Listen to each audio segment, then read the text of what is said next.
Hey guys, tonight we drift into the land of Inanna, through the rustling fronds of date palms, past the hum of river frogs, and into the golden dust of ancient Mesopotamia.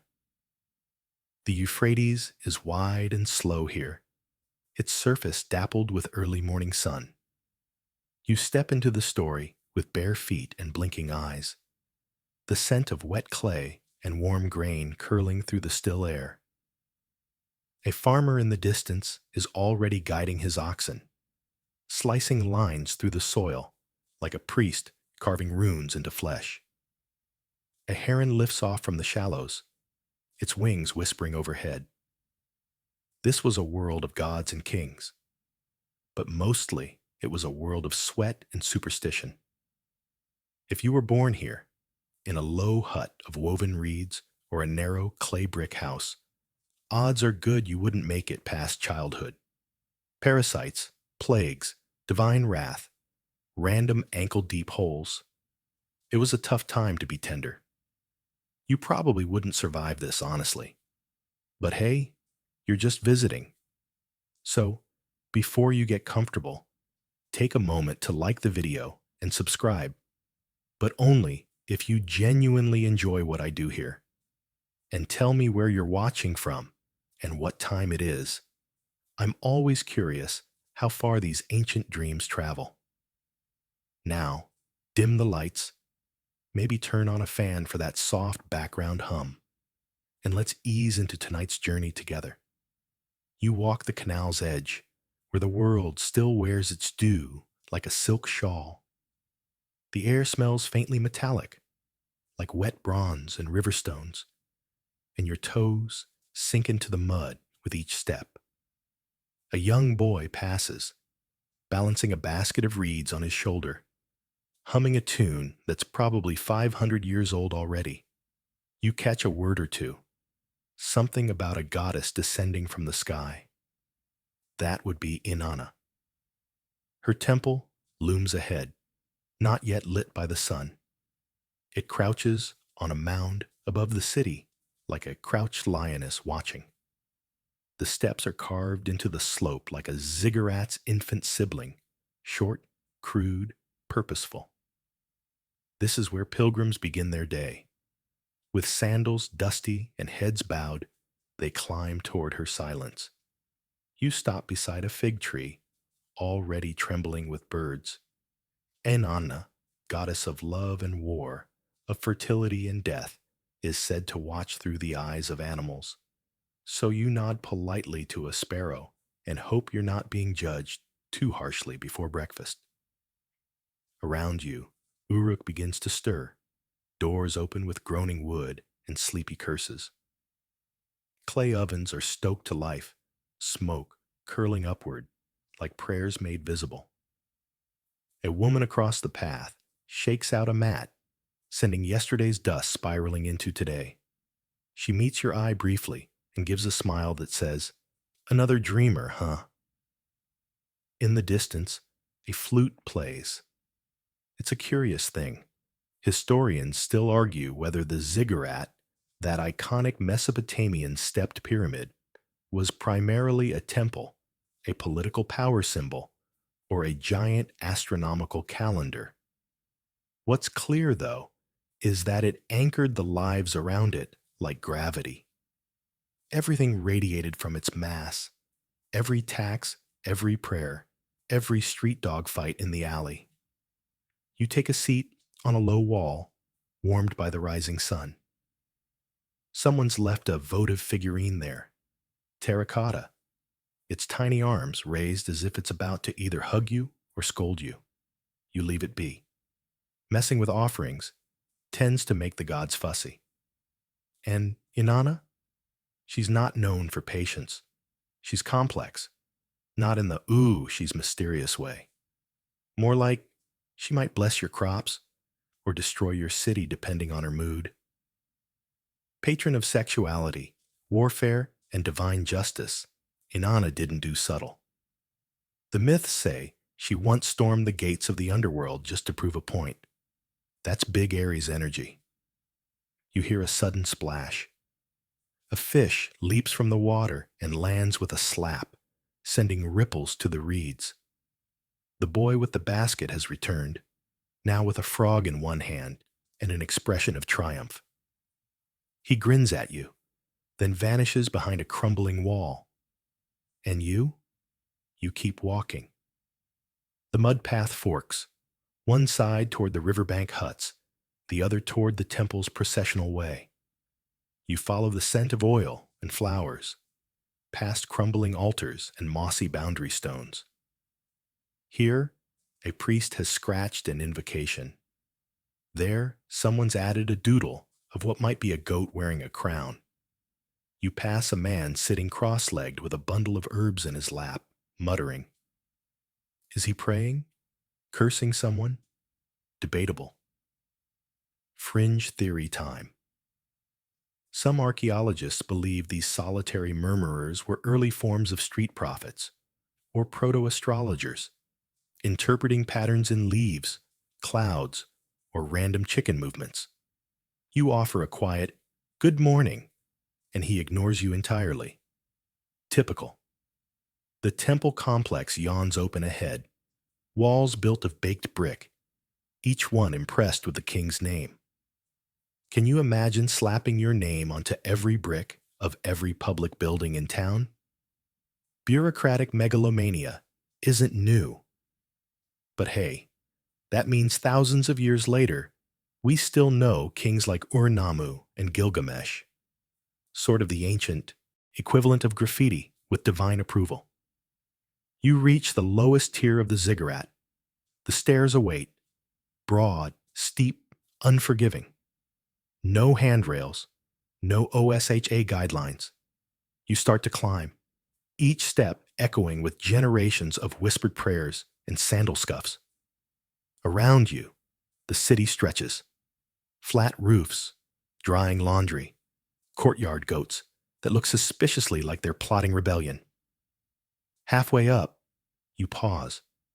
The wind picks up, lifting a curl of your hair and tugging your linen robe. Far below, the Euphrates sparkles. A reed boat cuts slowly across it, a single figure rowing, steady as the stars. And then, a sound. Not quite music, not quite speech. A low hum, rising from the stones themselves. Maybe it's the temple waking. Or maybe it's your own breath, bouncing weird off ancient geometry. Either way, it makes you step lighter, move slower. At the top, a courtyard opens like a lung. Priests in long robes drift past, murmuring incantations and dodging each other like sleepwalkers. You aren't noticed, which somehow feels like the best possible outcome. You cross the courtyard, passing a bowl of fire. A priest tosses in a handful of dried herbs, and it erupts in fragrant smoke. Spicy, resinous, sharp with mystery. You inhale, immediately regret it, cough once, pretend you didn't. A young novice nearby snorts softly with amusement. So much for blending in. The doorway to the temple's main hall gapes ahead, cool and dark. As you step toward it, a breeze stirs the fringe of your tunic, and the sky behind you shifts from gold to pale blue. The goddess is waiting. Section 2. You take one last look at the city below. Uruk stretching out like a sleeping beast, spine curved along the river, tail lost in haze. Then you turn and step through the threshold into the ziggurat's hollow heart. The air inside is cool, thick with the perfume of pressed dates, sandalwood, and age. No windows here. The light seeps in through high slits, thin blades of gold slicing through the dark. You walk slowly, your feet landing soft on beaten stone smoothed by centuries of faithful pacing. The walls are painted, faded blues and reds, and ochres forming serpents, stars, and the unmistakable form of a goddess with wings outstretched and eyes like the moon. This is Inanna's house. It's not cozy. Every surface whispers awe and just a hint of threat. You get the feeling this place could either bless you with visions or erase you from memory depending on her mood and whether you remembered to take your sandals off. You did. Good job. You move through the outer chamber where stone basins line the walls. Water glistens inside each, ritual pools for purification. One priest stands bent over a basin, washing his hands with almost absurd seriousness, murmuring prayers to no one you can see. Another draws sigils on the stone floor with powdered ash, each mark precise, like he's writing to someone who reads very slowly. Up ahead, a pair of cedar doors stand open, just wide enough to slip through. You hesitate. It's one thing to walk past a temple, another to enter the place where gods might be napping. Then a low bell sounds, dull, bronze, ancient. It's not for you. But it feels like a summons anyway. You step forward. The room beyond is narrow and tall, almost a vertical shaft, the ziggurat's core. Torches flicker on metal sconces, their flames lazy. Here, the scent of incense is thick, cloying, like old perfume and older secrets. Inanna's statue looms at the far end, gold-wrapped, eyes inlaid with lapis, arms lifted as though about to speak, or strike, or dance. You freeze. The air shifts. Nothing moves. But you feel watched. Not in the paranoid, someone's behind me sense, but like the bricks themselves are aware of you, judging your balance, your heartbeat, your thoughts about that one time you stole a fig from the market. Inanna sees you, not metaphorically. Your throat tightens, and you suddenly remember a story you overheard from a beer cellar 2 alleys over. A girl once saw Inanna's statue wink and woke up 3 weeks later in a swamp, muttering in Sumerian. You blink. She doesn't move. Okay then. To your left, a small passage slopes downward. You follow it, because apparently fear makes you curious, and find yourself in a dim chamber lined with shelves. On them rest dozens of offerings, a basket of dried fish, a coiled rope, a polished obsidian mirror that reflects oddly, like it's remembering more than your face. You don't touch anything. You're brave, not dumb. Back upstairs, the sound of footsteps alerts you. 2 priestesses glide in, robes cream white, hair oiled and plaited. One carries a platter of bread, the other a clay pitcher. They don't speak to you. They don't even glance your way, which is both comforting and vaguely rude. They approach the statue and begin to chant, soft and melodic, each syllable like the drop of a pebble into deep water. The words are ancient, not just old, prehistoric adjacent. This language was old when pyramids were new. And still, your ears catch hints: radiance, womb, star, battle. Inanna contains multitudes. She was the goddess of paradox, love and war, fertility and annihilation. She could be tender or cruel, nurturing or destructive, a protector or a terrifying reminder that power rarely comes without consequence. In one myth, she seduces a man to steal his divine essence, called me, those slippery forces of civilization, and then calmly drops him into the underworld with a thanks for the vibes smile. Quirky goddess trivia? In some hymns, she's said to ride a lion-drawn chariot wearing a horned headdress covered in lapis lazuli. Others describe her donning masculine armor before battle, suggesting that gender fluidity was divine, not deviant. Priests in her service, the gala, often dressed in women's clothing and performed lamentations in a high, almost falsetto voice. You imagine one of those voices echoing now, and it gives you goosebumps. A sudden breeze, yes, indoors, flicks your tunic. It smells like myrrh and whetstone. You look around. There's no opening, no fan, just that statue and those eyes that seem a little too reflective. You turn away, trying to act casual, like, yeah, no big deal, just visiting. Love what you've done with the place. Back outside the sanctum, sunlight now spills over the edge of the courtyard. The stairs to the next tier rise ahead, narrower, steeper. You climb, knees creaking. At the top, a bell rings again. This time, sharper. People begin to gather. Not tourists, devotees, workers with ink-stained fingers, an old woman dragging a sack of lentils, a young man cradling a clay idol like it might cry. They take their places on mats, whispering short prayers, some with eyes closed. Others just look upward. You sit near the edge, watching the light stretch across the floor. The city below bustles now. Goat carts wobble through alleys. Children chase a hoop. And somewhere, someone is already yelling about stolen barley. You wonder how many of them believe she's real. Like, real, real. But up here, surrounded by smoke, stone, myth, and melody, yeah, you kind of get it. A priest steps forward, raising his hands. The sun catches his robe and turns it briefly molten. He begins a chant, not melodic like the women earlier, but guttural, rhythmic. It's half prayer, half invocation, somewhere between a lullaby and a command. The wind picks up again. A flock of birds wheels overhead. And then you feel it. The silence. Deep, total, divine. It lasts a single breath, maybe two. But it feels like the world held still for just long enough to wonder, what if? Then someone coughs. The wind shifts. The birds veer off. Life resumes. But something lingers. A presence, or maybe just really dramatic lighting. You smile to yourself, rising to your feet. Time to descend. For now. You'll be back. Or you'll dream of this place until you do.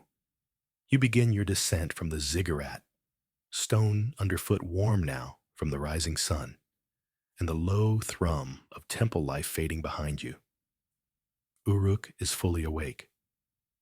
But something in you has just begun to stir. Section 3. You descend the final steps of the ziggurat like someone returning from orbit. Heart slightly lighter, thoughts a little scrambled. The sacred hangs on you like smoke. Down below, the day is in full swing. A vendor yells about lentils with the passion of a man auctioning off gold. Children sprint barefoot through alleys, screaming with joy or rage. It's hard to tell. The air is thicker now, warmed by the sun, and smells like sun-baked bricks, cumin, and goat. You rejoin the street-level chaos, your pace slower than before. The temple was quiet, but this is Mesopotamia in its daily roar. Your path curls along the edge of a canal, where the water reflects the sky in broken ribbons. Irrigation ditches crisscross the fields beyond the walls, threading life through the dry earth. Farmers stand in ankle-deep water, muttering to themselves while checking the flow. You spot one using his sandal as a dam to direct the trickle. Innovative? Yes. OSHA compliant? Absolutely not. You pause beside a man crouched in the mud, rolling a handful of clay into a tiny wedge. He's not making toys. He's writing. Cuneiform. The world's first writing system, more or less. They started with pictures, but somewhere along the way, someone got tired of drawing goats and invented wedge marks. Efficient. Impersonal. Perfect for cataloging grain, taxes, and petty drama. Most of the clay tablets we've found are basically receipts and court cases. But every now and then, tucked between all the bureaucracy, there's poetry. Maybe even something about Inanna. The man scratches another mark with his stylus, then glances at you. You want to try? He asks, holding out a lump of clay like it's an invitation to ancient literacy. You hesitate. You've seen what happens When tourists try to carve something meaningful and end up accidentally writing, "Fish go sleep belly up." But hey, why not? You take the clay. It's warm, soft, and smells like the riverbed. He shows you how to hold the stylus, angled, careful. Your hand trembles slightly as you press the first wedge. It's harder than it looks. You manage a line of uncertain marks that might spell friend or mud. Either way, it's yours now. He nods, satisfied. It's a start. You hand it back, and he places the tablet on a flat stone in the sun to dry. It'll harden into permanence. Well, unless it rains, or someone steps on it, or a goat eats it. Still, it feels oddly important, like you've whispered to time and it might whisper back someday. You thank him and move on. Further down the path, a market unfurls in organized chaos. Stalls draped with dyed linen, strings of garlic, woven baskets, bronze tools, and, yes, more lentils. Someone is haggling over a fish that's still flapping. Another tries to sell you a blessed amulet shaped suspiciously like a lumpy potato. You decline politely. Then you spot something unusual. A scribe perched beneath an awning, reading aloud from a tablet to a small crowd. You ease closer. And so, Inanna looked upon the gods of the underworld and said, "I do not tremble before you, for I am the thunder that rides the wind." The listeners murmur softly, eyes wide. This isn't just religious stuff. It's theater. And yes, it's weirdly catchy. Inanna's descent into the underworld is one of Mesopotamia's oldest, juiciest myths. She strips away her worldly powers, crown, necklace, rings, at each of the 7 gates until she stands naked before her sister Ereshkigal, queen of the dead. Things do not go great.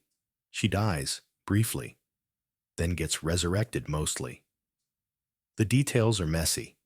Historians still argue whether this myth reflects an agricultural cycle, a rite of passage, or just someone's particularly intense dream after too much date wine.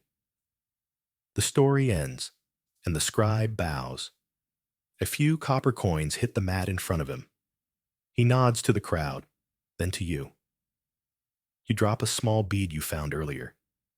It's not much, but it gleams, and he accepts it like it's a sapphire. "Careful with her," he says, almost in warning. Inanna remembers faces. You blink. "Sorry, what?" But he's already turned to pack up. You're left with the strange echo of his words. Inanna remembers faces. Cool. Definitely not terrifying. You wander away, deeper into the market. A woman calls to you from beneath a canopy, holding up a jar. "Perfume of the goddess," she claims, waving it dramatically under your nose. It smells like rose petals and very old honey. "Guaranteed to bring favor and fertility," you ask. "Favor from who?" She shrugs. "Whichever god's watching." Fair enough. You pass by her stall and find a quieter side path leading behind the market, where the buzz fades to a murmur and the air feels heavier. Shade pools in the alley like spilled ink. You hear the faint drumming of someone practicing for a ceremony. Slow, hypnotic, like a heartbeat against clay. A doorway stands open ahead, carved with unfamiliar signs. A shrine, smaller and more intimate than Inanna's temple. You duck inside. It's barely larger than a pantry, lit by a single oil lamp. The walls are covered in handprints. Small, large, layered over each other like whispers. An altar sits at the far end, its surface cluttered with small offerings. Feathers, teeth, fragments of broken bowls, a carved stone shaped like a crescent moon. No priest here, just silence. You place your hand on the wall, next to the others. The clay is cool, damp even. You don't say anything. You don't need to. It's a moment, yours and not yours, shared across time. You step back into the sunlight, blinking. The world feels louder now, sharper, but also warmer. The drums have stopped. Somewhere, a dog barks once, then again. The scent of roasting onions drifts past, and your stomach growls. You've been walking for hours, carried by myth and curiosity. Time to eat. You return to the edge of the canal, where vendors sit with steaming bowls of stew and flatbread fresh from a dome oven. You buy a bowl, still hot, filled with lentils, garlic, and something vaguely fishy. The bread is chewy and smeared with sesame paste. You eat on a stone bench, watching the sky fade from gold to white. Behind you, the ziggurat towers. Inanna is still watching, and somewhere in your chest, where myth and memory mingle, something whispers, "Keep going." You lean back on the stone bench, stew bowl empty, and your belly content, in that warm, I could nap on a roof tile kind of way. Around you, the city hums. Not the frenzied hum of panic, but the comfortable buzz of a world that knows its rhythms. It's like Uruk is breathing beneath your feet, in and out, ancient lungs expanding in the sunlight. You glance at the canal again, still trickling, still shimmering. Somewhere upstream, someone's probably poking a stick into the mud, fishing for frogs or lost sandals. The farmers have mostly vanished, retreated to their fields, while vendors tuck, themselves, into shade with the practiced efficiency of people who've lived under this sun forever. You stand and start walking again, this time away from the noise, past low, mud brick homes, their roofs flat and cluttered with pots, straw mats, and the occasional chicken who looks at you like you owe it money. A goat tied to a doorway bleats at you, then promptly resumes chewing on what might once have been someone's shoe. As you pass a shaded courtyard, a woman calls out, "You there, come help." You pause mid-step. Is she talking to you? Yes, definitely you. She's standing beside a large clay vat, arms dusted with flour, face stern but not unkind. "We're kneading the bread for tonight's ritual," she says. The priestess wants the dough soft as a cloud, so start mixing. No room for negotiation. You roll up your sleeves. Inside, the courtyard is a hive of women and girls, all busy, some grinding grain on stone querns, others arranging bundles of herbs, one flicking water at a small altar like she's shooing away spirits with attitude. The bread dough smells divine. Fermented wheat, date syrup, and something sharp like fermented yogurt. You plunge your hands in. "Use your fingers, not your elbows," someone teases. You smirk and adjust. The dough is sticky and elastic, clinging like it has opinions. You knead and turn, fold and press, letting the repetition lull your thoughts. There's a rhythm to it, almost hypnotic. One of the girls begins humming, a slow, steady tune. You catch yourself swaying to it. A wrinkled elder sitting in the corner watches you with glittering eyes. "Inanna's bakers were always her most trusted," she says softly. "They feed the soul, not just the stomach." You're not sure if she's joking or quoting scripture. Honestly, could be both.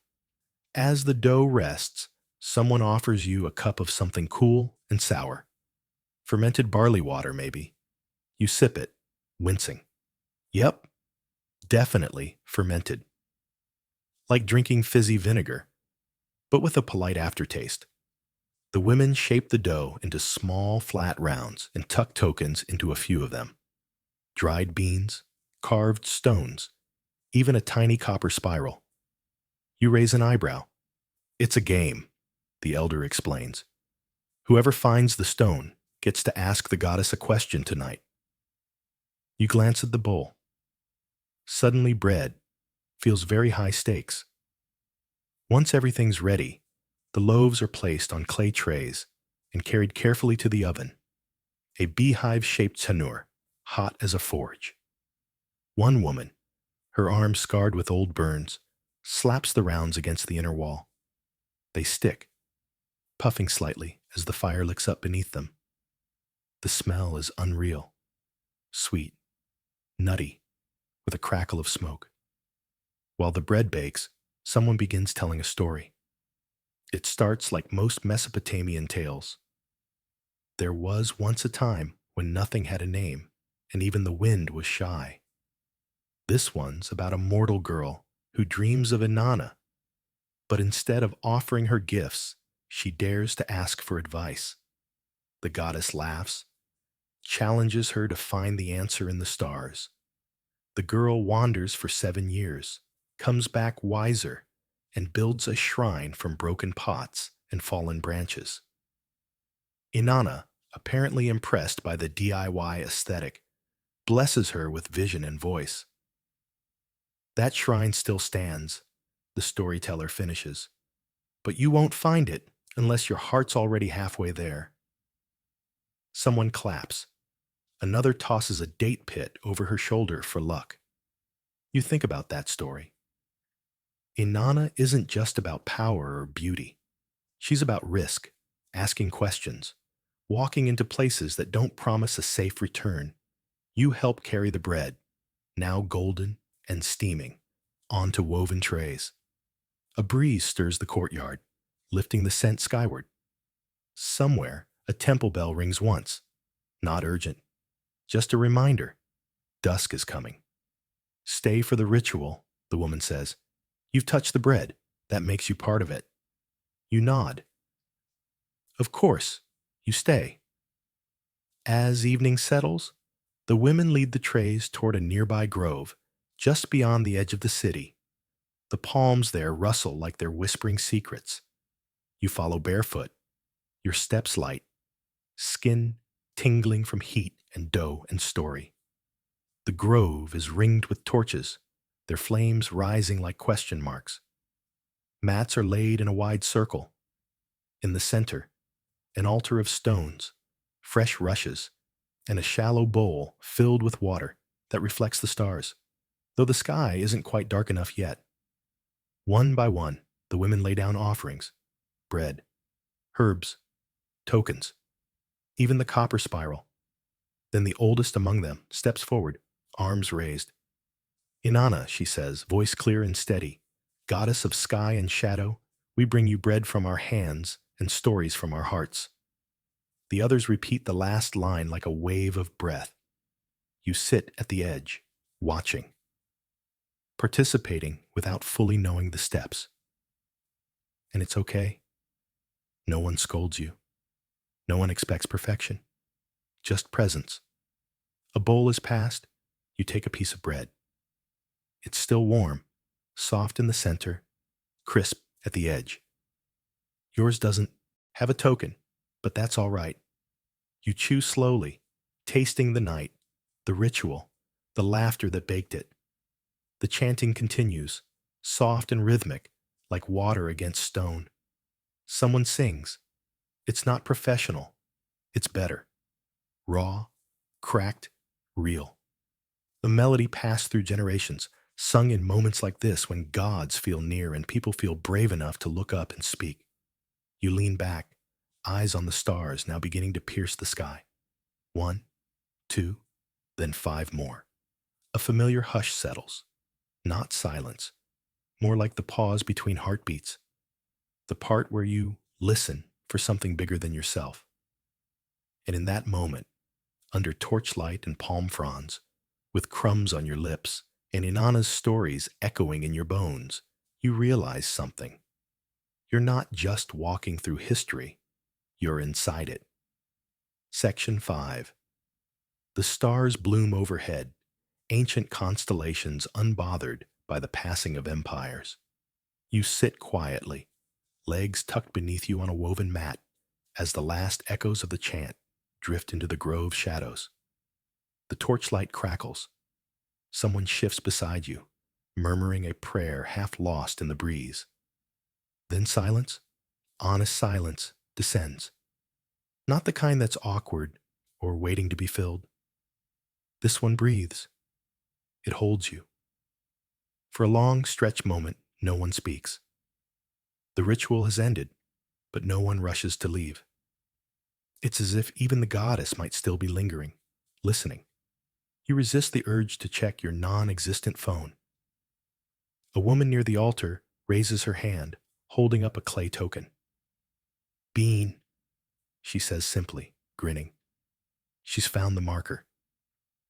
The group applauds, a soft wave of hands clapping. It's not loud, just enough to mark the moment. "She gets the question," someone says. All eyes turn to her. She stands slowly, brushing crumbs from her lap, and walks to the altar. Her voice is low but firm. "I ask Inanna, will my daughter survive the birth?" No gasps, no dramatics, just reality. Ancient Mesopotamia doesn't offer epidurals or prenatal vitamins. Childbirth is as much a gamble as war. The elder nods solemnly and dips her fingers into the bowl of water, scattering droplets into the fire. A hiss, a curl of steam. The answer isn't given in words, but in gesture. She leans in and whispers something to the woman that you don't hear. Whatever is said makes her smile. Not relief exactly, but something sturdier. Acceptance, maybe hope. The fire gutters. One of the younger girls starts gathering empty bowls. People begin rising, stretching. The spell isn't broken. It's simply complete. You help carry the mats back, quiet still hanging over you like a warm shawl. Along the path, a few frogs chirp from the canal's edge. Somewhere nearby, a bull snorts as it shifts in its pen. It's as if the city's exhaled, settling into night. Back in the courtyard, the bread ovens are dark. You nod to the women, who nod back, as if to say, "You did fine." One winks. Not bad for a first need. You smile and return to the narrow street. Your feet feel the packed earth like they know it now. A shortcut here, a smoother patch there. The city's shadows are longer, cooler, threaded with lamp glow and incense from unseen windows. You pass a small group, huddled around a low table. They're playing a board game, little black and white stones moving across a grid scratched into wood. The royal game of one of the oldest board games ever found, believe it or not. Like ancient backgammon, but with slightly higher chances of getting cursed. You watch a player roll tetrahedral dice, made from bone. She moves her token 3 spaces and groans. Captured. Someone crows. You linger just long enough to learn the rules, then wander off before someone ropes you into a 5-hour match. Farther down, you enter a quieter quarter. This part of Uruk isn't for the rich or the holy. It's for the workers. Scribes, artisans, bricklayers, the backbone of the city. You duck under a low lintel and into a potter's workshop. The room smells like wet clay and fire, earthy and raw. A potter, arms streaked with slip, spins her wheel using a foot-powered treadle. She doesn't stop, just nods at you as she shapes a vessel. "Need something?" she asks, voice rasped from smoke. "Just watching," you reply. She shrugs. "Then learn something." Her fingers coax the clay upward, shaping the sides of a jar. "This one's for beer," she explains. "Tapered base so it sits in sand. Keeps it cold." Clever. Practical. Mesopotamian engineering in a cup. She pauses to trim the rim with a bronze tool, eyes narrowing. They used to say Inanna herself spun pots on her wheel, taught humans how to mold the earth. Not sure I buy it. Feels more like she smashed a few. You grin. She does seem dramatic. The potter laughs, a dry, wheezing sound. That's one word for her. She holds up a small figurine, rough, hastily made, Inanna, with outstretched wings, eyes too big, mouth just a line. People bury these in the walls, she says. Protection, they hope. Does it work? She shrugs again. Depends what you need protecting from. You thank her and leave a smooth stone on her shelf. A trade. She accepts it without a word. As you walk, the streets narrow, closing in like cupped hands. A window overhead pours lamplight onto the ground, revealing a cluster of scribbles scratched into the wall. Graffiti. Yep, ancient Mesopotamians did it too. Some are names, others just lines. But one reads, clumsily, Nana watches. Don't steal from this house. Another, Shuilam smells like fish. Timeless. You chuckle and move on. Eventually, your steps bring you to a small open space. Not a square exactly, more like a spot where the city forgot to build. A fig tree grows in the center, its roots lifting the edges of surrounding bricks. Someone's carved a circle of low seats from mud and stone. You sit. Above you, the stars are thickening. The air is cool now. In the stillness, you can hear your own breath. You think about the bread, the ritual, the woman's question. You think about Inanna, goddess of extremes, of love and war, life and death, creation and destruction. Historians still argue whether she was primarily worshipped as a fertility figure or as a war deity. The answer seems to be yes. She is not neat. She is not safe. But she is here, in everything. The dough, the stories, the pottery, the scratched wall insults. Inanna is not watching from above. She is watching through. You close your eyes. The fig tree rustles. Somewhere, in the depths of the city, a dog howls once, long and low. A gate creaks. A child sings. These are the sounds of a world that continues, even while you sleep. You lean back against the warm brick, just for a moment, just to rest your eyes. Inanna remembers faces, someone said. You hope she remembers yours kindly. Section 6. The moon has hauled itself above the rooftops by now, pale and full, floating like a milky eye over Uruk's brick bones. You rouse slowly from your resting spot beneath the fig tree, half dreaming of feathered robes and clay tablets that whisper when touched. The night doesn't feel hostile, just vast, a little strange, as if it's gently testing your edges. A breeze stirs the dust at your feet. You stretch, joints crackling, and begin walking again. The fig leaves shimmer like tiny shields overhead, and the brick underfoot radiates leftover heat from the day. In the quiet, your footsteps sound theatrical. Ahead, something flickers, a moving light, too soft for torch fire. You follow, curiosity outweighing your better judgment, because let's be honest, that's been your brand since Section 1. The flickering leads you through an alleyway and out into a broad courtyard paved with flagstones. There's a low platform at the center, surrounded by a ring of half-seated figures. No torches here, just clay lamps, their flames tiny and deliberate, casting long shadows across the ground like stretched-out dreams. A man beckons silently. You take a seat. There's no speaking, just watching. In the center of the ring, a scribe crouches beside a low table. She's carving into a wet clay tablet, her stylus tapping with soft clicks. A basket at her side overflows with discarded pieces, some broken, others smudged beyond saving. She doesn't look up, just writes.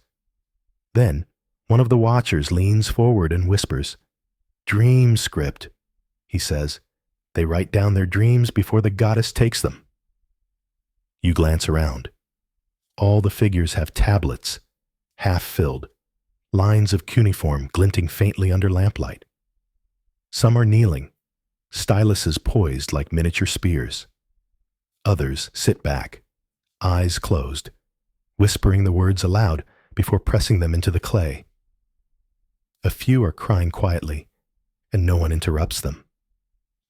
You're handed a slab and a stylus. The tablet is warm from the fire.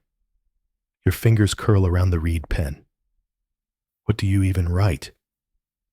Your mind circles the dream you had under the fig tree. Something about Inanna standing atop a ziggurat, her hands filled with writhing snakes made of silver threads. She didn't speak. She just stared at you, waiting.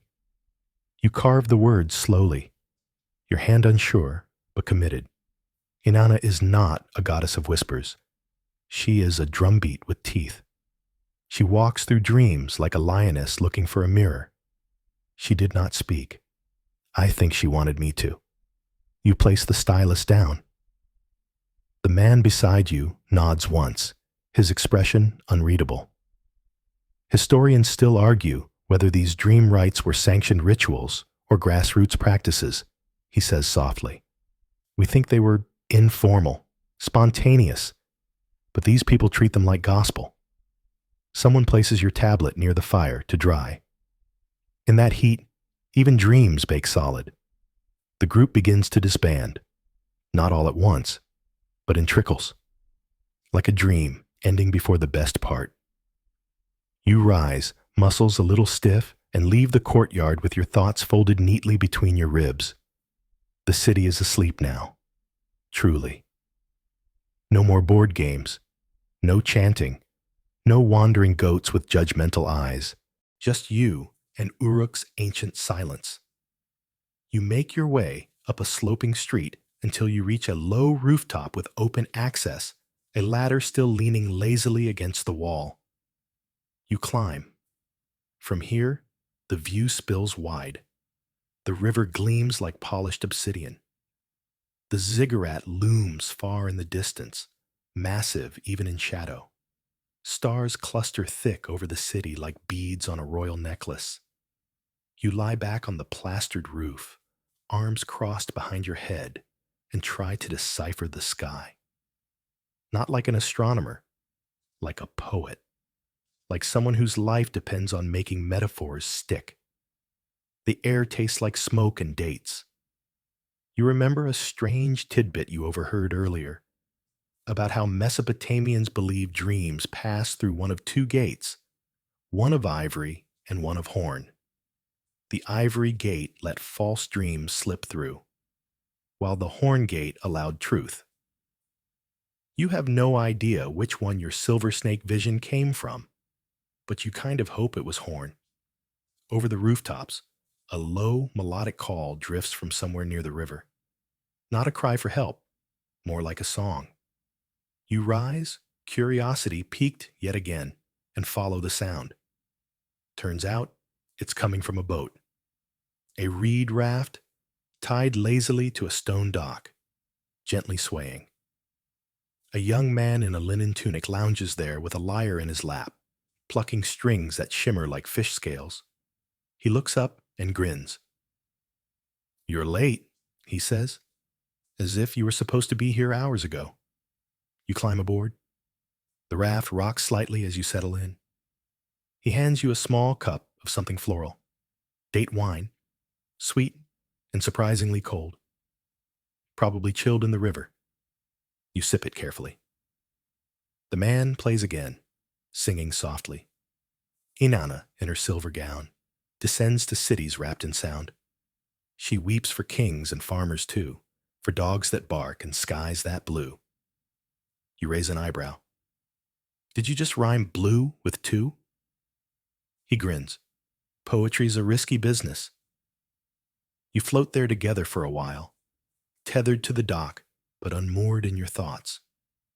He tells you stories between songs, of the goddess disguising herself as a beggar to test temple guards, of a sacred bull that refused to drink water unless sung to in Sumerian, of a city swallowed by the river after its priests ignored a dream warning.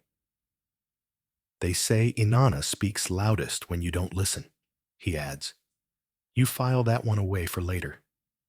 Finally, the sky starts to pale. Not sunrise, but that eerie wash before it. Blue smeared with violet. A hush before life creeps back into the streets. You thank the bard, step off the raft, and walk once more through the city that now feels less foreign. You're no citizen of Uruk, but you've been folded into its folds, like a spice into dough, like a story pressed into clay. Back near the fig tree, a cat eyes you from a windowsill. You nod solemnly. The cat blinks, probably judging you. You climb back onto your rooftop perch, this time settling in for real. The last stars vanish, one by one, like shy guests slipping out before dawn. You curl up, breath slowing. Inanna, somewhere, is still watching.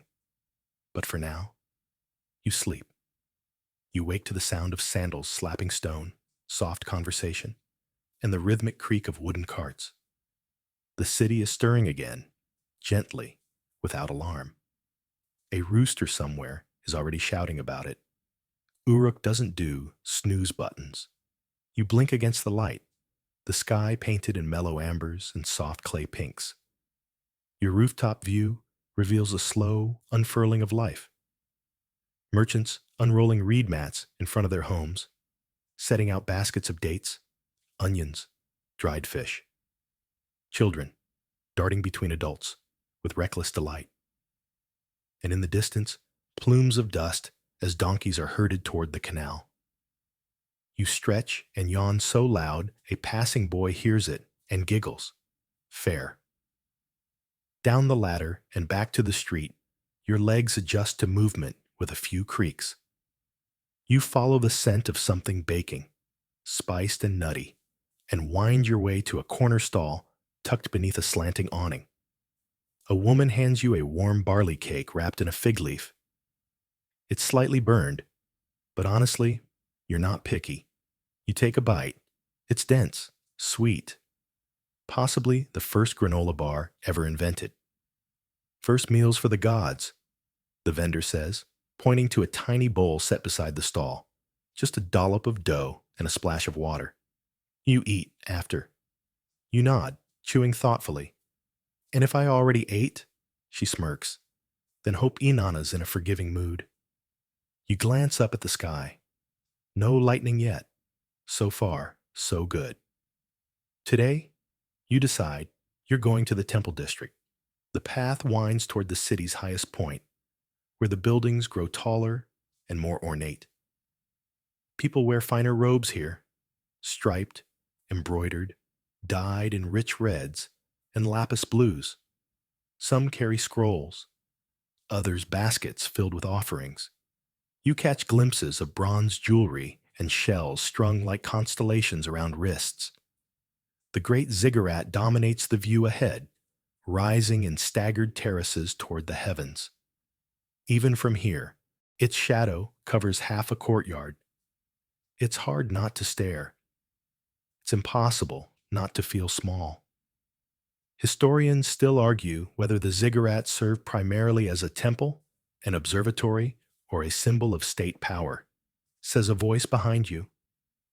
You turn and find an elderly man with a hunched back and a well-loved stylus tucked behind his ear. He's carrying clay tablets under one arm. Personally, he continues, I think it was all of those.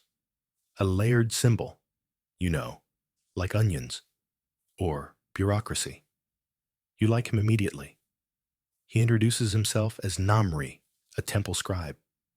I record rituals, translate dreams, and make the occasional doodle of a lion with an overly dramatic mane. He invites you to walk with him. You accept. As you approach the ziggurat's base, the sheer scale of the thing presses in. The mud brick is worn smooth in places, carved with deep reliefs in others. Stairs rise in two directions like twin rivers of stone. Namri pauses at a side building. Before the summit, he says, you need to see the house of the reed pens. Sounds poetic. Smells. like ink and nervous energy. Inside, rows of scribes bend over clay tablets. Some are teens, others gray-haired, all focused. A few mutter to themselves, cursing verb tenses or misshapen characters. You spot a girl correcting a line of cuneiform by smoothing it with her thumb and rewriting it, left to right, top to bottom, the script a lattice of wedges and notches. Namri grins. You think your handwriting's bad?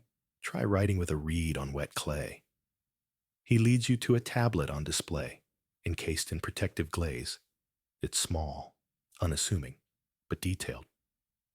This one, he says, is a hymn to Inanna, written by Enheduanna, first known author in history. You blink. First author? He nods. Name recorded. Authored poems, hymns, laments. A high priestess of the moon god Nanna, but she worshipped Inanna fiercely.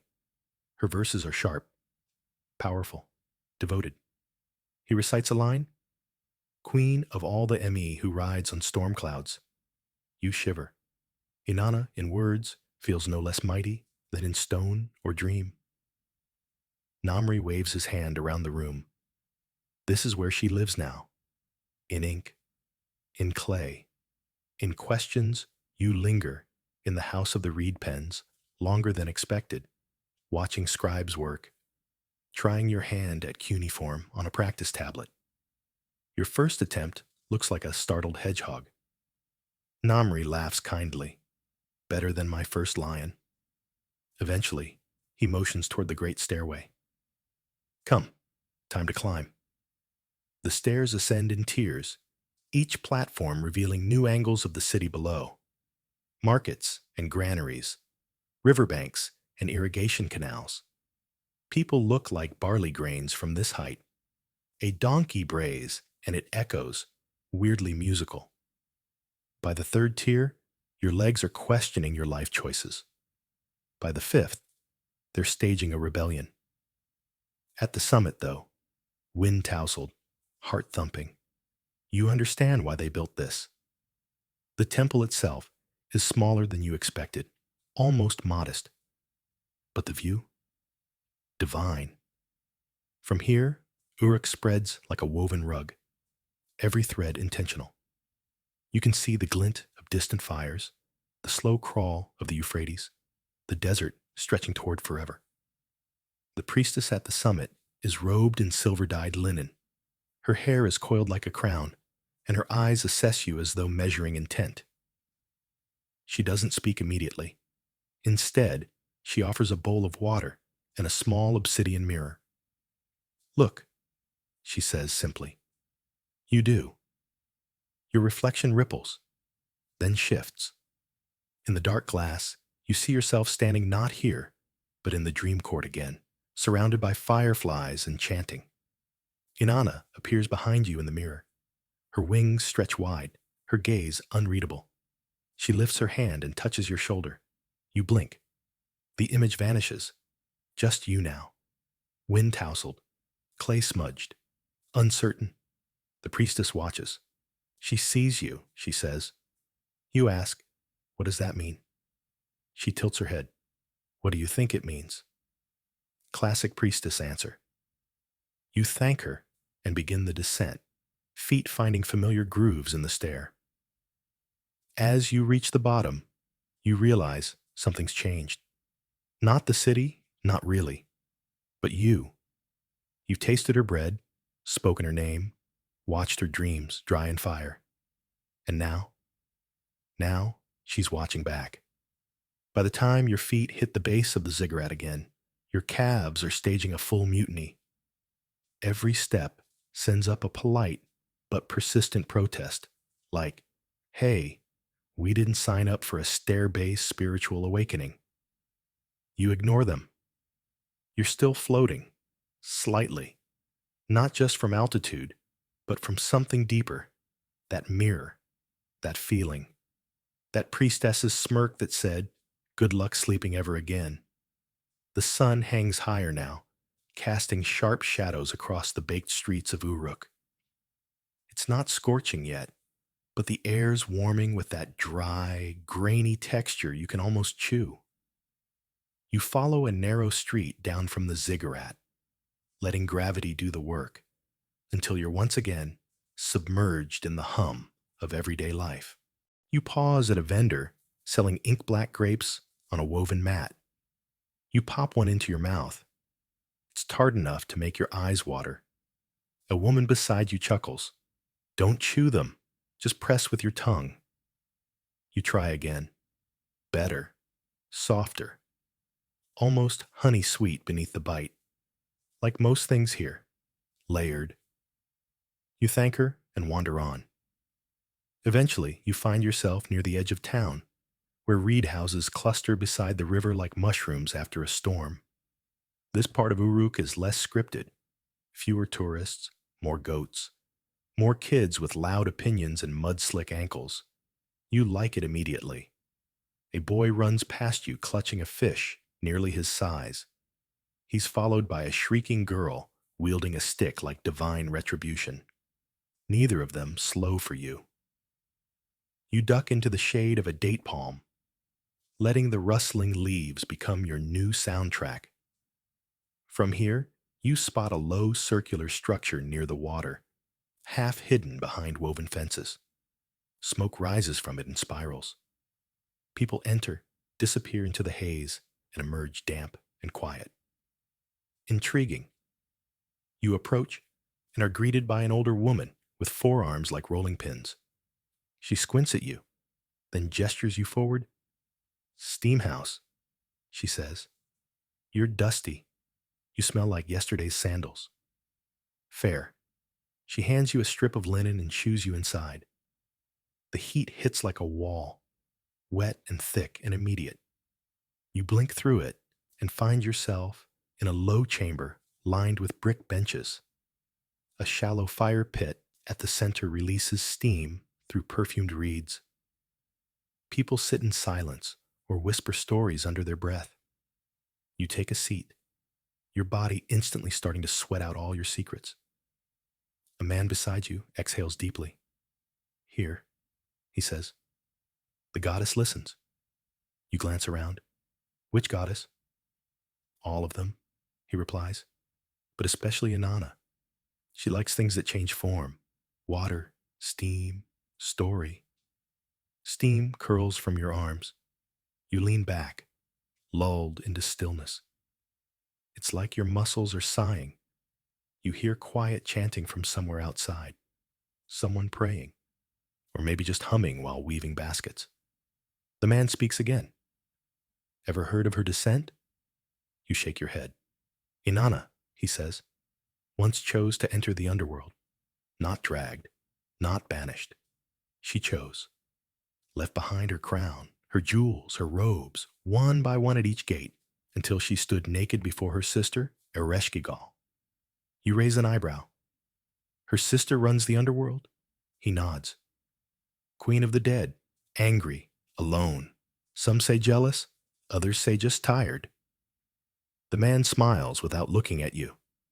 Historians still argue whether the tale was a metaphor for seasonal cycles or a real ritual believed to be performed by her priestesses.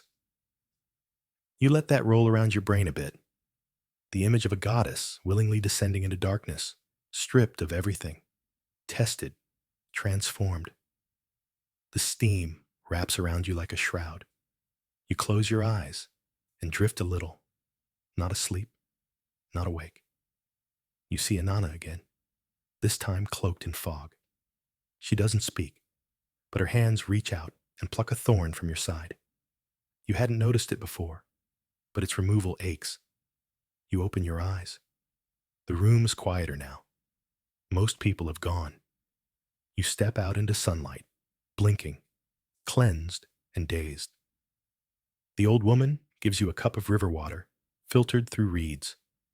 It's lukewarm, but it feels like a blessing. You wander a bit, feeling strangely light, like part of you was left behind in the steam.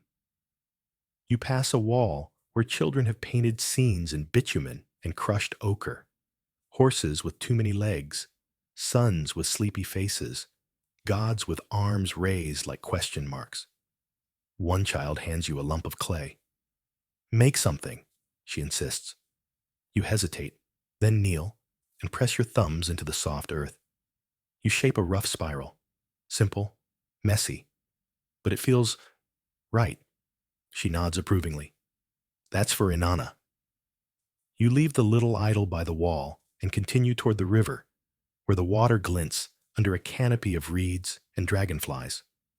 A fisherman waves at you from a coracle, a round reed boat that looks wildly impractical, but somehow floats. He gestures for you to join. You hesitate, then shrug. You're in deep now. You step aboard, the boat bobbing gently. The fisherman hums an old tune and uses a flat paddle to push into the current. You drift downstream, the water murmuring against the hull. As you glide, he speaks in a low voice. The goddess owns the river. Not legally. Spiritually. It's her ribbon of silver. You smile. She owns a lot, huh? She earned it, he says simply.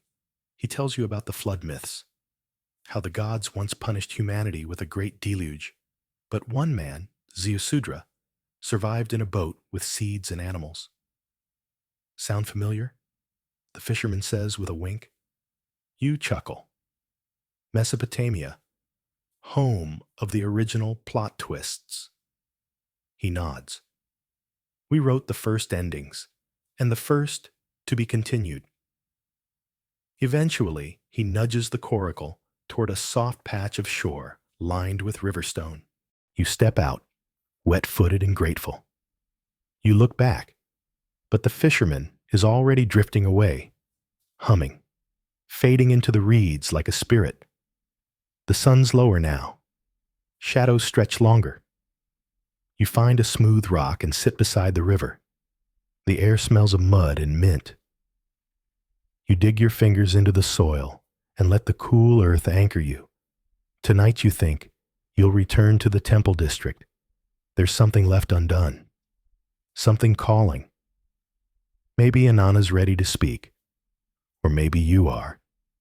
Either way, the city's not done with you yet. Section 9. The evening breeze picks up as you sit there beside the river, brushing against your face like a whisper with somewhere to be. Dragonflies trace lazy loops above the water, and somewhere far off, a flute plays a tune so wistful it feels like the river itself is singing. You exhale slowly.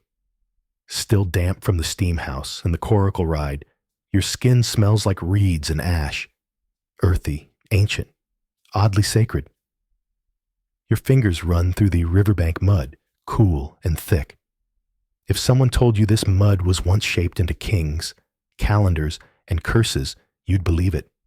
It's that kind of place. A rustle behind you breaks your trance. You turn to find a boy, about 12, holding a bundle of papyrus scrolls. He's got that impatient, underpaid intern look. "You're the one who saw the priestess?" he asks, already annoyed. Maybe." He squints. "She says come back, tonight." Before you can answer, he's already jogging off into the haze, muttering something about how dream visions shouldn't have to be hand-delivered. Classic temple logistics. You sigh, wipe your hands on your tunic, and stand. Back through the winding streets, Uruk is shifting again. At nightfall, the whole city seems to pivot. Less commerce, more ceremony. Lamps are being lit with flickering oil flames, their orange glow catching on bronze doorframes and carved stone lions. The shadows get deeper, the stars brighter. Somewhere, someone's laughing. Somewhere else, someone's wailing. You lose count of how many times you turn around thinking someone's following you, only to find the alley empty and the air too still. At the temple complex, things are quieter. The ziggurat looms in soft silhouette, each tier etched in moonlight. You're not sent to the summit this time. Instead, you're guided to a small chamber off to the side, a side shrine rarely seen by commoners. Inside, the room is lit by nothing but flickering torches. The walls are covered in painted reliefs, winged lions, horned figures, celestial wheels turning above stylized cities. In the center sits the priestess. She's different now, dressed in black, her silver robes gone. Her eyes are coal dark, unreadable. She nods once, motioning for you to sit. You do, heart thudding somewhere around your throat. You've come far, she says, voice like warm sand. But this part, you walk with your eyes closed. You blink. Pardon? She tilts her head. We dream now. She extends her hand, and for a long moment, you hesitate. Then you take it. Everything goes dark. Not asleep. Not awake. Something in between. You're walking through a field of barley under a violet sky. The stars pulse overhead, and each stalk of grain whispers something you can't quite catch. The wind pushes you forward toward a shape rising on the horizon, a structure carved from moonlight. A staircase climbs into the void. You start up the steps. Each one feels alive, not physically, but emotionally, as if you're stepping on memory. Regret, hope, hunger. You lose count. Time unravels. At the summit, you find her. Inanna, not statue, not symbol, not smoke and mirrors. She is tall, winged, cloaked in starlight. Her eyes are twin black holes, pulling your thoughts like tides. Her hair floats as if underwater. Her voice, when it comes, is neither loud nor soft, but absolute. You keep showing up, she says. You want to respond, but your mouth refuses to shape words. You ask nothing, she continues. You expect nothing. You watch. You nod. It's all you can manage. She leans in slightly. Most come to pray, to plead, to demand, but not you. You whisper finally, I came to see. She smiles, but not kindly. Then see. She opens her arms. And suddenly you're falling, not down, but inward, through images, centuries, veils of time. You see clay tablets stamped by frantic hands. You see queens crowned, then buried. You see rivers rising and cities drowning. You see a boy watching the stars from a rooftop. You see a girl hiding a prayer inside a pot. You see yourself, not as you are, but as a fragment of a long weaving story, threaded into a myth that predates your name. You land in darkness, breathless. You open your eyes. The shrine again. The priestess. The torch is now low and guttering. You feel tears on your cheeks. She nods. You saw. You nod back. I think I understood. Some of it. She smirks. That's more than most. Outside, a low humming starts. A chorus rising from beyond the temple gates. Priestesses who perform rites to protect the city from evil spirits after sunset. You recall the open debates scholars have over whether these nocturnal ceremonies were purely religious or also early forms of communal therapy, helping people face their fears in a shared space. Your steps take you toward the bustling river market, where traders unload woven baskets brimming with figs, olives, and salted fish. The chatter is a cacophony of voices, languages, and laughter. You spot a merchant haggling animatedly over a shipment of lapis lazuli, the precious blue stone that glows like a piece of the heavens trapped in earth. You remember that lapis was often ground into powder and mixed into the paint that adorned statues and temple walls. A little sparkle of divinity in every brushstroke. As the sun climbs higher, you find a quiet spot beneath a date palm, where farmers are drying barley and sorting through bundles of reeds. You sit and watch as a child runs by, trailing a kite shaped like a winged lion, a symbol of power and protection. You smile at the simple joy, a gentle reminder perhaps that amid the weight of gods and myths, life goes on. the everyday magic of barley and kites, mud and water, laughter and song. And you, for a moment, are just another breath in this ancient city's endless story. Section 11. The afternoon sun casts long shadows over Uruk's brick streets as you wander toward the marketplace again. Drawn by the lively clamor and the scent of spiced meats grilling over open fires, you spot a group gathered around a wooden platform where a storyteller has begun reciting the Enuma Elish, the Babylonian creation epic.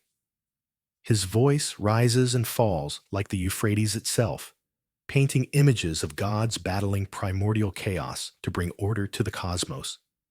You lean in, captivated by the drama of Tiamat and Marduk, the mother dragon and the storm god whose victory shaped the heavens and earth. The crowd listens, rapt, but you notice a few elders exchanging skeptical glances. The story, after all, is older than many claim, and there's still debate over which city truly birthed the myth. Nearby, you catch sight of a cuneiform tablet etched with an unusual inscription, an early recorded recipe for beer, complete with detailed instructions and prayers to Ninkasi, the goddess of brewing. You can almost smell the sweet, yeasty aroma rising from the clay vessel as you imagine the ancient brewers at work. You grin. Mesopotamia, home of civilization and the original happy hour.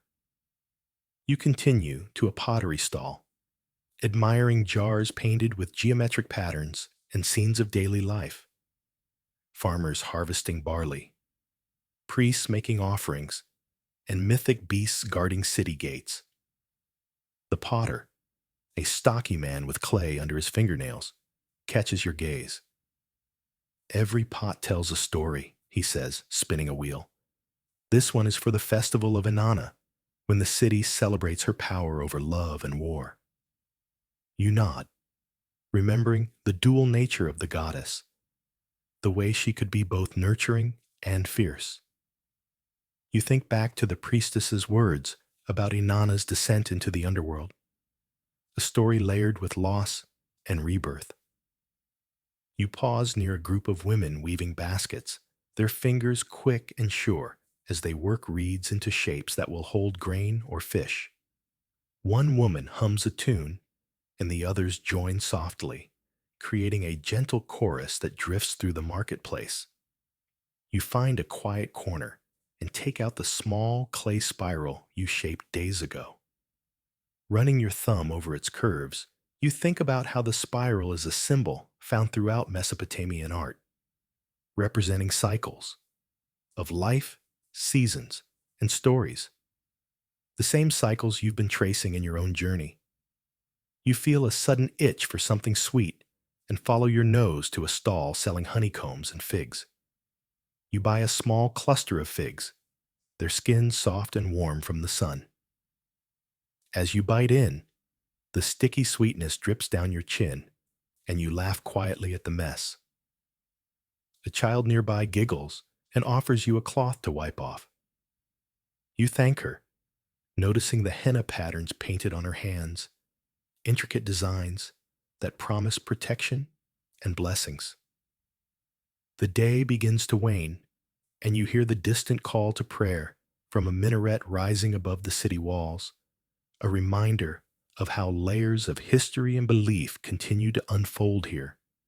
You look up at the sky, streaked now with pink and gold, and wonder about all the voices, ancient and modern, that echo across this land. You tuck the spiral into your pocket and stand, ready to follow the fading light back toward the river, where the lamps will soon be lit again. Because some stories never truly end, they only wait for someone to keep telling them. Section 12. The evening air carries a coolness that slips between the cracks of the city's mud brick walls as you make your way back to the river. Lanterns flicker on, casting golden halos over the darkening streets. The scent of frankincense and myrrh drifts from a nearby shrine, mixing. A procession is beginning. You follow her as she stands and moves toward the exit, robes rustling like wind through tall grass. In the courtyard, dozens, maybe hundreds, of people are gathered. Each holds a clay lamp lit with fire. In the center of it all is a statue of Inanna, tall and glinting, carried on a wooden platform by veiled women. They begin to chant, not words you understand, but syllables that feel older than grammar. You take a lamp from a basket offered by a boy with silver tattoos down his neck. Your flame flickers weakly at first, then steadies. You walk. The whole crowd winds through the city in silence. The only sound the soft footfall on clay and gravel and the sigh of fire. Above, the stars shimmer like punctuation marks in some God-written poem. The parade leads to the river's edge, where small rafts wait. One by one, people place their lamps on the water, sending them adrift. You do the same. Your flame floats forward, joining a slow constellation of others. Reflected in the river, it looks like the sky is falling upward. Beside you, the priestess watches. You lit a fire, she says. Now it carries your name. You look at her. Even if I don't know what I asked for? Especially then. The lamps drift farther and farther, fading into pinpricks. She turns to leave. You stay. You sit once more by the riverbank, the same patch of earth you knelt on earlier today. Only now, it's not just earth. It's where you saw a goddess. It's where your name caught fire. It's where the myth decided to make space for you. You lie back on the grass, gaze up at the stars, and smile. You didn't come to believe. You didn't come to worship. You came to see. And now, Inanna sees you too. Section 10. The dawn greets you with an orange haze spilling over the rooftops of Uruk. You awake still tangled in the quiet aftermath of last night's visions, as if you'd been wandering between worlds while the city stirred beneath you. The soft cries of morning birds mix with the distant clatter of pottery and the occasional call of a market vendor setting up their stall. Your limbs feel both heavy and light, like the residue of a dream clings to muscle and bone. You stand and stretch, noticing the coolness of the early morning air against your skin, a rare relief before the day's heat steals it away. Stepping outside, you're met by the scent of freshly baked flatbread and the faint, tangy aroma of date wine fermenting in clay jars nearby. As you walk through the awakening streets, you pass a group of scribes huddled around a low table, their reed styluses scratching against soft clay tablets. One pauses and offers a shy smile. "Have you seen the new signs?" he asks.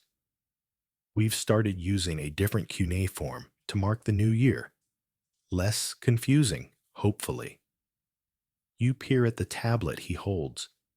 The symbols look like tiny wedges and arrows, but arranged in patterns that seem almost like a secret code. You nod slowly, recalling how cuneiform was originally invented to keep track of barley shipments, basically ancient inventory management. Now, it's evolved into a whole language of gods, kings, and poets. The scribe grins. Historians still argue whether cuneiform was invented by the Sumerians or borrowed from even older cultures. You chuckle. Whatever the answer, I'm glad they had a system. Otherwise, I'd never find my way back here. Further down the street, you spot a small crowd gathered around a storyteller, a wrinkled man with silver hair and eyes that gleam like obsidian. He's narrating tales of Gilgamesh, the mighty king who sought immortality and befriended a wild man named Enkidu. The crowd hangs on every word, laughter and gasps rippling through the group. You lean in, catching a glimpse of a curious detail. The storyteller's voice drops when he mentions the cedar forest guarded by the monstrous Humbaba, as if daring the listeners to imagine what lies beyond the known world. You can't help but smile at how these myths still thrill and terrify after all these millennia. As you continue your walk, the city's rhythm pulses around you. Children playing with carved wooden toys, merchants bargaining over fragrant spices, priests chanting from temple steps. You pause near a small shrine dedicated to Nanshi, the goddess of social justice and prophecy. An old woman tends to offerings of fish and woven reeds, murmuring prayers that sound like both warnings and blessings. You crouch beside her, curiosity outweighing your hesitation. "Why fish?" you ask softly. She smiles, eyes twinkling. Nancy sees beneath the water's surface, truths hidden from ordinary eyes. Fish carry her messages. You nod, feeling the weight of that mystery settle over you like the morning mist. Nearby, you notice an unusual sight: a procession of women carrying clay vessels decorated with painted eyes and wings. They move rhythmically, singing a haunting melody you don't recognize. Someone whispers that these are the daughters of the night, with the earthy aroma of wet clay and the faint tang of dried fish. You pause near a small temple dedicated to Nabu, the god of wisdom and writing. His symbol, a stylus resting on a tablet, is carved into the doorway. Inside, scribes bend over clay tablets, furiously recording transactions, prayers, and poems in the ancient cuneiform script. You watch as a young scribe delicately presses the reed stylus into soft clay, forming wedge-shaped impressions that will outlast his lifetime. It strikes you as a quiet kind of immortality, words frozen in mud, waiting for centuries to be rediscovered. You remember the quirky fact that cuneiform started not as a language, but as a system for counting and keeping accounts, a bureaucratic necessity born from the practical demands of managing grain stores and livestock. And yet, here it is, the foundation of some of the world's earliest literature. Historians still debate whether the ziggurat towers were primarily temples or astronomical observatories, but standing here beneath the stars, you can't help but feel a bit of both. The sound of footsteps draws your attention. A robed priest approaches, carrying a small bowl of glowing embers. He stops before the temple's altar and murmurs a prayer to Nabu, smoke rising in delicate spirals. You catch the scent of cedarwood and sandalwood, comforting and ancient. He notices you watching and offers a nod, but says nothing. You linger a moment longer, then step outside, where the city's night chorus is beginning, a blend of laughter, distant drums, and whispered conversations. As you walk toward the riverbank, the water reflects the starry sky like a mirror. Small boats drift lazily, their sails furled for the night. The rhythmic lap of water against hulls soothes your mind. Nearby, a group of women sit around a fire, sharing stories of Inanna's many adventures, the goddess who ruled both love and war, who descended into the underworld and returned transformed. Their voices rise and fall in soft harmony, weaving myth and memory into the night air. You settle down beside them, wrapped in a warm woolen shawl. One of the women hands you a cup of date wine, its sweet warmth spreading through you. You listen as they recount the ancient rituals performed during the sacred marriage, when the king symbolically wed Inanna to ensure fertility and prosperity for the land. You're struck by the mix of devotion, politics, and symbolism entwined in these ceremonies. One woman leans closer, lowering her voice. Some say Inanna's descent is not just a myth, but a metaphor for the cycles of nature, the land's death and rebirth, the seasons turning like the wheels of the heavens. You nod, feeling the weight of that thought settle over you like the night itself. The fire crackles, sending sparks into the air. You stare up at the constellations, their patterns ancient yet eternal. You think about the countless eyes that have looked up here, searching for meaning in the stars, weaving stories that bind gods and humans in endless conversation. The night deepens. Your eyelids grow heavy, but you resist, wanting to hold on to this moment a little longer. Because sometimes the quiet whispers of history are the loudest stories of all. The dawn arrives like a whispered secret, soft and almost shy, spilling pale light over the sprawling cityscape of Uruk. You find yourself wandering toward the outskirts, where the fields stretch wide and the sound of the river hums beneath the morning haze. The earth smells of damp barley and freshly turned soil, a scent so primal it seems to root you in time itself. Farmers move through the fields, their hands steady and sure as they tend the irrigation canals that have sustained this land for centuries. You watch a man adjust a wooden sluice gate, directing water with the precision of a master. It's easy to forget that Mesopotamia was the birthplace of irrigation, the very technology that turned wild plains into thriving civilizations. You lean down and run your fingers through the cool mud lining the canal, imagining the countless hands that have shaped this landscape, planting, harvesting, repairing. A woman approaches, her face weathered but warm, carrying a basket heavy with ripe dates and pomegranates. She smiles and offers you a fruit, its skin glossy and bursting with juice. You accept, savoring the sweetness as it drips down your chin. Nearby, children chase one another, their laughter ringing like bells.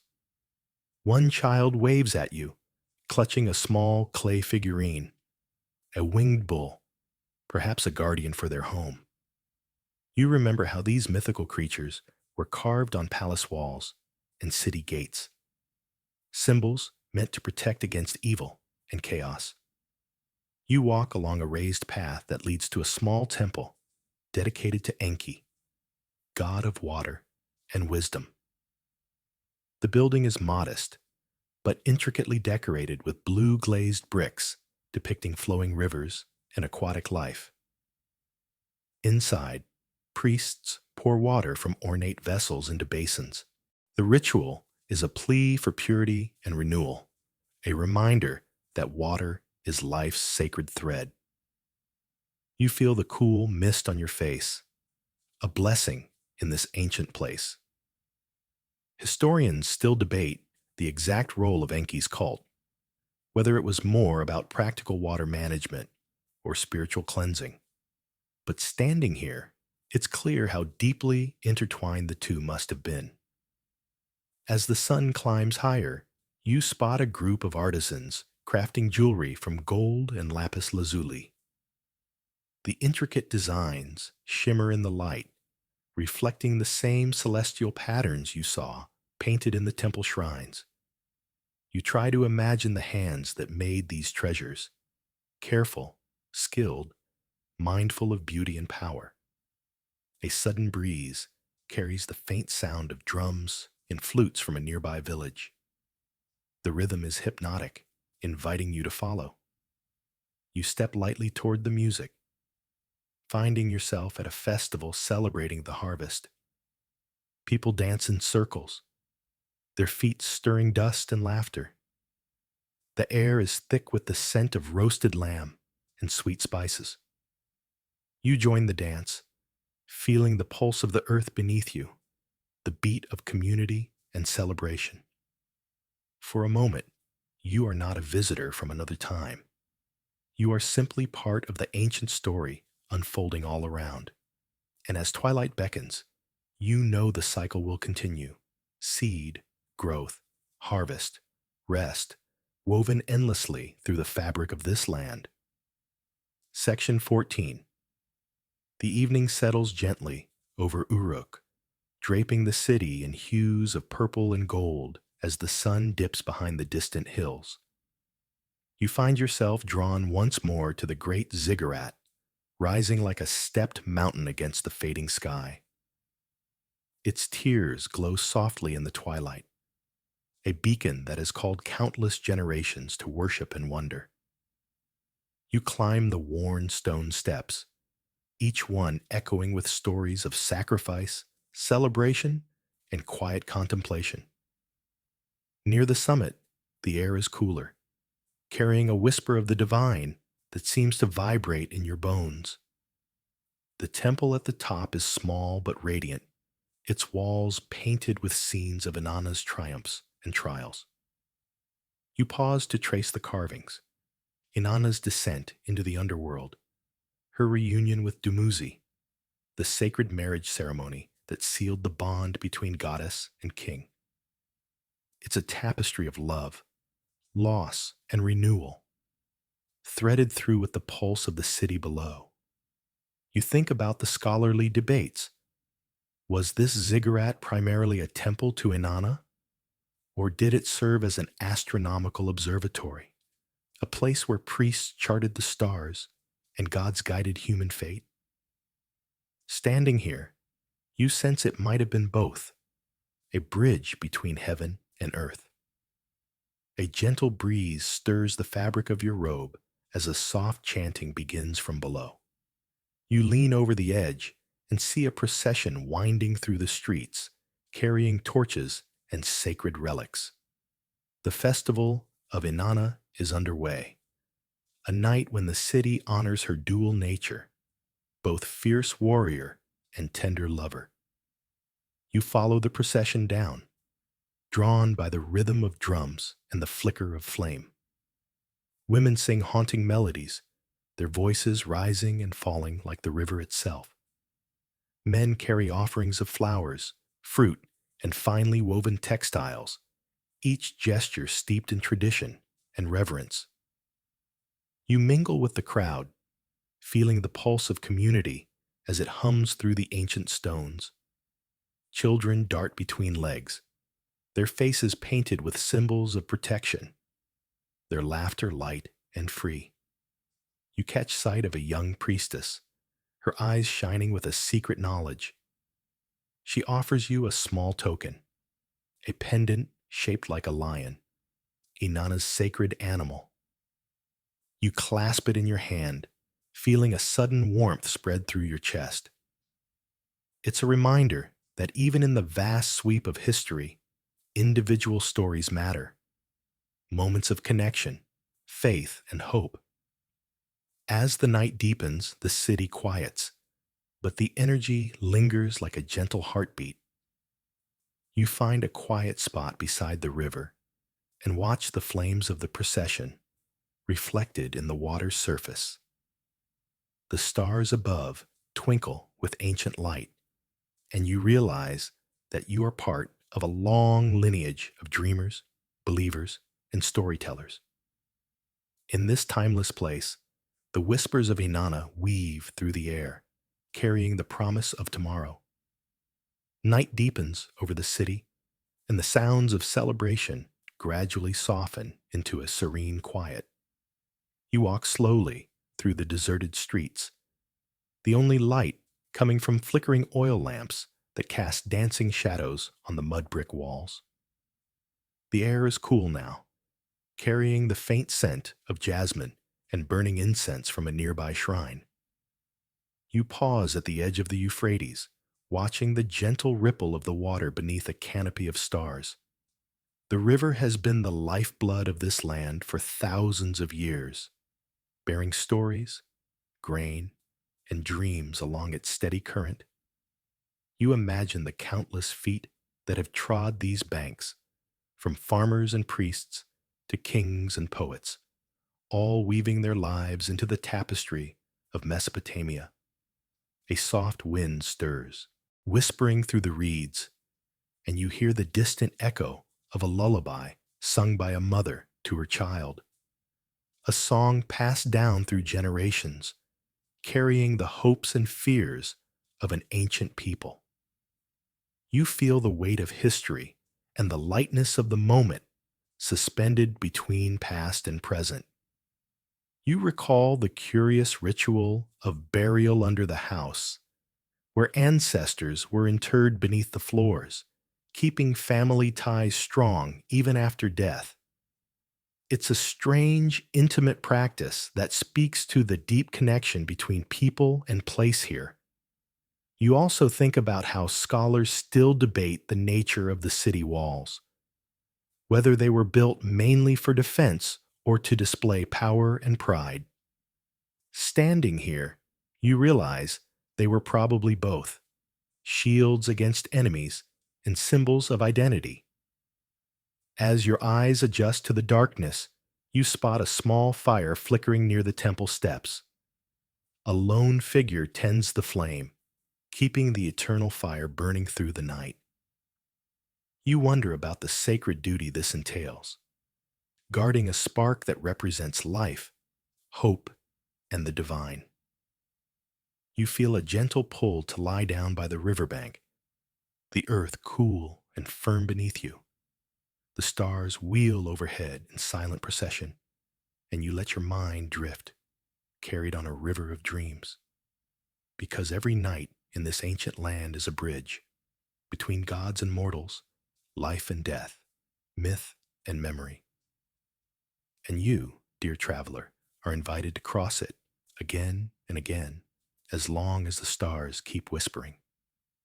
Here's the 300-word wind down to close your Whispers of Inanna sleep story. The night wraps you gently in its quiet embrace, softening every edge until all that remains is calm and stillness. The ancient world you've wandered through now fades into a gentle haze, like the last flicker of a distant torch. The river's murmur slows to a soothing lullaby, and the stars wheel overhead, silent watchers in a velvet sky. Breathe deeply, letting the rhythms of Mesopotamia's past settle into your bones. Feel the dust of the sacred ziggurats, the scent of date palms, and the whisper of ancient prayers drifting through time. The stories of Inanna, lover and warrior, goddess of transformation, echo softly, reminding you that even in darkness, there is renewal. There's a tenderness here beneath the layers of myth and history, a timeless invitation to rest, to dream, to become part of a cycle that stretches beyond your days. The voices you heard are now a gentle chorus, guiding you toward stillness, toward sleep. Let your mind float on these whispers, carried by the current of the Euphrates as the night deepens around you. You're cradled in the embrace of countless generations who have sought comfort beneath these same stars, in this same land. Now, as your eyelids grow heavy and your breath slows, know that this ancient world remains alive within you, ready to greet you whenever you return. Good night, traveler. May your dreams be as rich and enduring as the stories whispered by the winds of Mesopotamia. End of script. Sweet dreams.